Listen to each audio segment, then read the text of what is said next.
TAs are paid really well. If you're a PhD, you will be paid anywhere between $2,000 to 2,700, which is a great amount, because even if you splurge and even if you take a costly place to live in, you can easily manage in $1,000, and the rest of it is yours to save or like spend on whatever you want.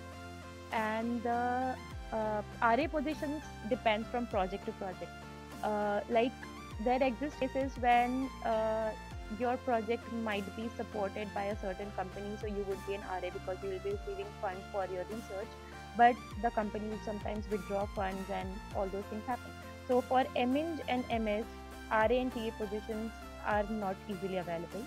They are more easily available for PhD. And so I haven't seen any master student who got a TA. I have seen master students who got RA. So as I said, RA depends from course to course, and the process, like selection criteria and the process is once you get a project. Once you get a project, that the project will decide if you can be an RA for it, if your professor has enough funds to give you, and like that. So as I told you, if you get an RA and TA, it will easily cover your living expense. It will be more than uh, what you would need. And uh, certain departments do open up applications for TAs before you come, so you can check with your department.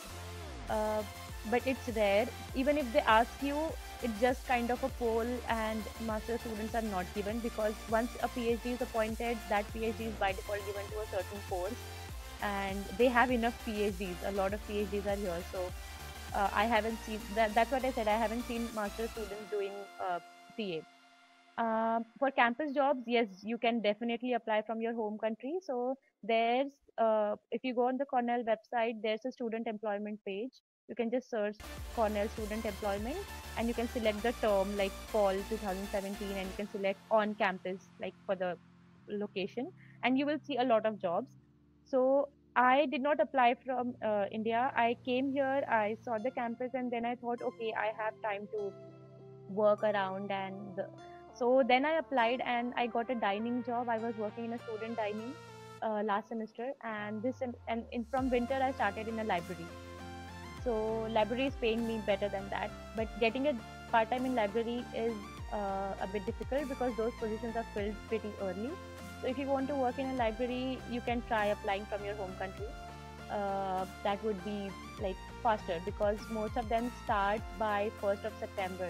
So if you reach here by August end, the positions could have been filled. But Cornell dinings are really good, so I enjoyed that job as well. Like I used to get a free meal whichever day I worked. So I used to work before the lunch hour, so my lunch was sorted. And yeah, so and yeah, you and even like the food constraints are easily sorted in Cornell dinings, right from vegan, vegetarian to whatever you want is all available. So